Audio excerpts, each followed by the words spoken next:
Mendoan menyatu dalam doa dan renungan dari Katedral Kristus Saja Purwokerto, Selasa 8 Agustus 2023. Saya Romo IA.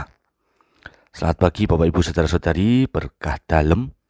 Hari ini adalah peringatan Santo Dominikus, seorang imam pendiri Ordo Pengkhotbah. Mari kita mohon rahmat agar diri kita didayai oleh Roh Kudus sehingga tetap semangat mewartakan kasih dan ajaran Tuhan, khususnya hari ini. Kita siapkan langkah kita dalam sabda yang diambil dari Injil Matius bab 15 ayat 1-2, dilanjutkan ayat 10-14.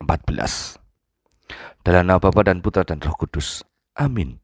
Tuhan bersamamu dan bersama rohmu. Inilah Injil suci menurut Matius. Dimuliakanlah Tuhan.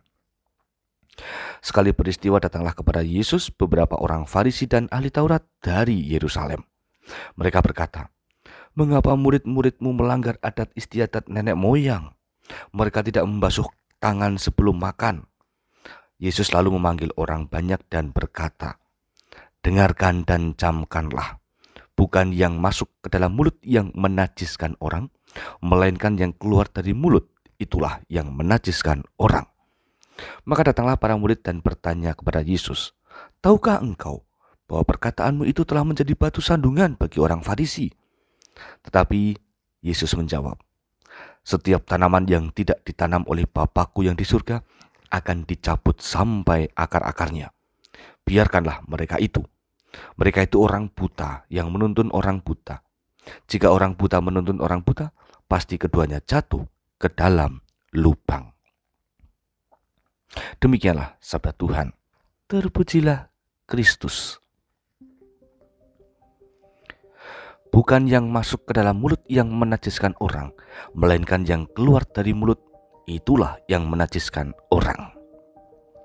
Saudari-saudara, pesan Yesus ini mengajak kita untuk introspeksi diri mengenai pengendalian diri, khususnya di dalam perkataan. Segala macam perkataan yang keluar dari mulut kita umumnya didominasi oleh gerak hati. Maka, jika hati kita berada dalam kebenaran, yang keluar dari mulut kita adalah tentang kebaikan. Jadi, mengapa kita perlu melihat hati? Karena, sebagaimana Tuhan yang selalu memberi kebaikan melalui sabdanya, demikianlah kita dituntut berlaku yang serupa. Sabda Tuhan adalah benih yang baik. Benih itu membutuhkan lahan yang baik pula, yaitu hati manusia ini. Jika setiap hari kita menyediakan hati untuk tumbuh kembangnya sabda Tuhan, maka kita akan berhasil menjadi pewarta yang mengeluarkan hal-hal baik dari diri kita sendiri. Santo Dominikus mengajari kita untuk selalu mengupayakan berbuat baik melalui perkataan. Dikenal sebagai pengkhotbah yang bijak, Santo Dominikus memberi peneguhan, ketenangan, dan semangat hidup bagi setiap orang yang mendengarkan khotbah-khotbahnya.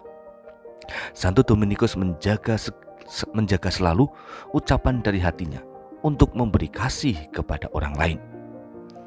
Saudara-saudari, kita pun diutus untuk berbuat yang sama, yaitu memelihara mulut dan hati secara seimbang dalam terang ajaran Tuhan. Sehingga yang kita tebarkan adalah kedamaian, ketenangan, dan juga semangat hidup. Mari, hari ini kita laksanakan perutusan dengan kebijaksanaan hati masing-masing. Tuhan memberkati. Mari berdoa. Allah Bapa Maha Kuasa, kami mohon kuatkan perjalanan hari ini dengan sabda-Mu. Pergunakanlah kami untuk selalu berbuat baik melalui keseluruhan diri kami ini, hingga akhirnya kami pun mampu tetap melaksanakan tugas perutusan dengan benar dan gembira. Demi Kristus pengantara kami. Amin. Tuhan bersamamu dan bersama rohmu. Kita semua, keluarga kita, dan segala perutusan kita hari ini senantiasa dalam berkat Allah yang Maha Kuasa, Bapa, Putra, dan Roh Kudus. Amin. Saudari-saudara, selamat beraktivitas. Tuhan memberkati. Salam mendoa.